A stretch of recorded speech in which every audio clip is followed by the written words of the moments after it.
La tendance de fond dans laquelle on s'inscrit est une tendance de remplacer le jetable, qui sont les palets de bois, les cartons, les chevalets bois, par des supports logistiques réutilisables, donc tracés pour ne pas les perdre.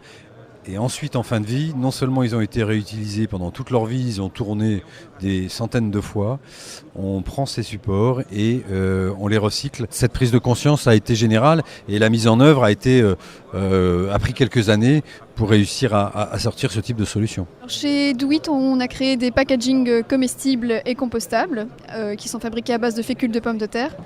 Notre société donc date d'il y a 5 ans. On a clairement vu en fait depuis 5 ans à maintenant qu'il y a un changement radical dans la façon de penser des industriels, du packaging en général. Donc on voit qu'avec l'émergence des nouvelles lois, Horizon 2020 par exemple, qui interdisent du plastique à usage unique, mais aussi toutes les catastrophes écologiques qu'on voit de plus en plus, bien que ces industriels sont très demandeurs de nouvelles solutions. Il y a 5 ans, on avait peut-être 10% des gens qui étaient vraiment intéressés par le côté écologique.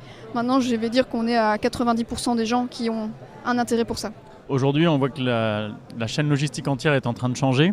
Nous, on se positionne effectivement sur un emballage réutilisable et durable. D'autres initiatives se positionnent notamment sur le dernier kilomètre en utilisant des modes doux, en utilisant des modes collaboratifs pour livrer les derniers paquets. Donc les choses sont en train de bouger à tous les niveaux de la chaîne logistique. Ce changement de mentalité vient à la fois des e-commerçants, mais également des acheteurs, des clients finaux qui demandent de plus en plus d'avoir une livraison éco-responsable. Il y a une dimension qui a changé puisqu'avant la seule chose qui permettait de se différencier, une des choses était le prix. Et aujourd'hui, on est accueillis vraiment les bras ouverts avec un prix plus élevé puisque nous avons une action réelle en termes de recyclage et que ce sont des valeurs que les sociétés aujourd'hui veulent s'approprier.